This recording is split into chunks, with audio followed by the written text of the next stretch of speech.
The elevator doors closed with a soft chime, and that should have been the end of it.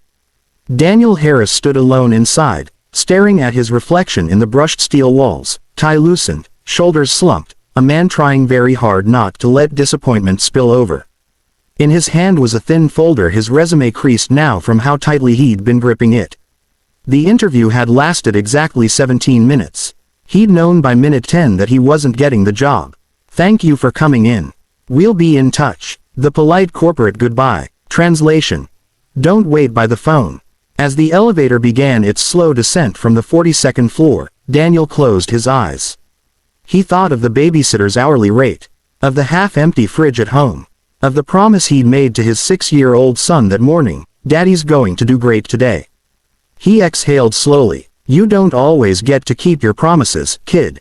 But you keep moving anyway." Upstairs, in the glass-walled conference room overlooking the city, silence lingered after Daniel's departure. "He's not a fit," the HR director said carefully, tapping her pen against the table.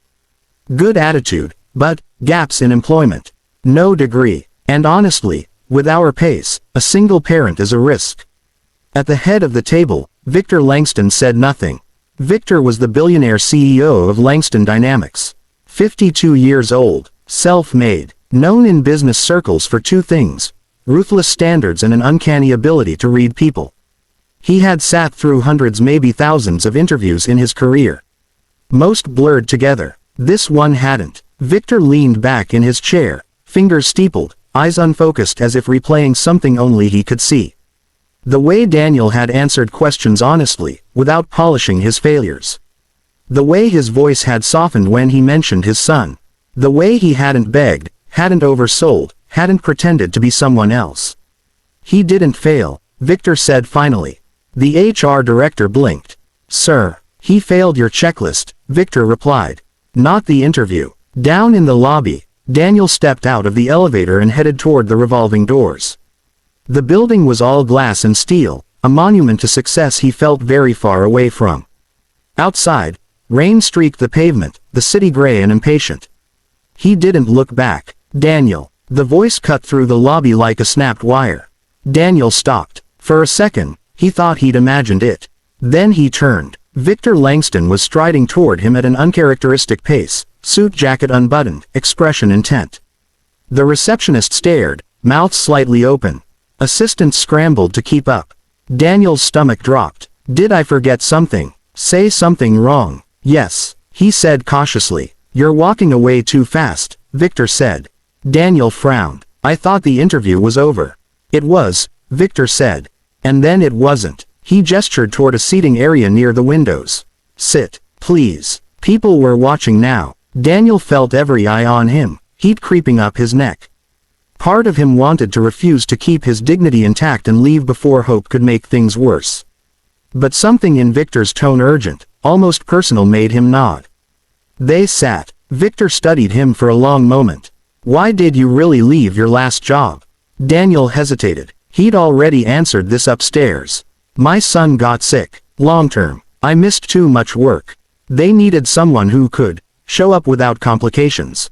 And now, he's better," Daniel said quietly. "But I'm still a single dad." "That hasn't changed." Victor nodded slowly. "Do you know how many people come in here pretending they don't have complications?" Daniel gave a small, tired smile. "I figured honesty was my only shot." Victor exhaled, almost a laugh. "It was." He leaned forward. "I started this company with nothing but a toolbox and a borrowed truck. No safety net, no family to catch me if I fell." Daniel looked up, surprised. "I know what it's like," Victor continued, "to be underestimated because your life doesn't look clean on paper." He paused. "I also know what it's like to lose a parent too young." Daniel's breath caught. "My son's mother died when he was 3.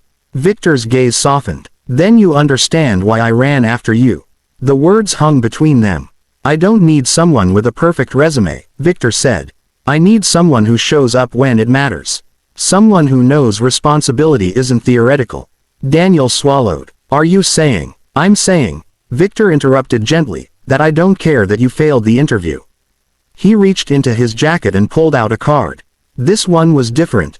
No job title, just a name and a direct number. Come in Monday, Victor said. Not as a junior analyst. As my operations lead. We'll build the role around reality, not fantasy. Daniel stared at the card, hands trembling. Sir, I don't think you understand. I don't have the background. Victor stood. I understand exactly. He placed a hand briefly on Daniel's shoulder. And before you say no because you're afraid to hope, let me tell you something. Daniel looked up. The best leaders I've ever known weren't the ones with the cleanest paths, Victor said. They were the ones who'd already lost something important and kept going anyway. The rain had stopped when Daniel finally stepped outside. The city looked different now. Brighter. Not easier but possible. That evening, at home, his son Leo sat cross-legged on the floor, building a crooked tower out of mismatched blocks. How was the interview? Leo asked, not looking up. Daniel sat beside him. I thought I failed. Leo frowned seriously. Did you? Daniel smiled. I don't think so. He pulled Leo into a hug, breathing in the familiar scent of shampoo and crayons. For the first time in a long while, the future didn't feel like a wall he was about to crash into. It felt like a door heavy, intimidating, but open. Years later, when reporters asked Victor Langston about the moment he knew Daniel would become his successor, Victor always gave the same answer. It wasn't when he succeeded, he said. It was when he walked away with dignity after thinking he'd failed. Because sometimes, the interview you think you lost is the one that changes everything. And sometimes, the right person doesn't need a second chance. They just need someone willing to run after them before they disappear into the crowd.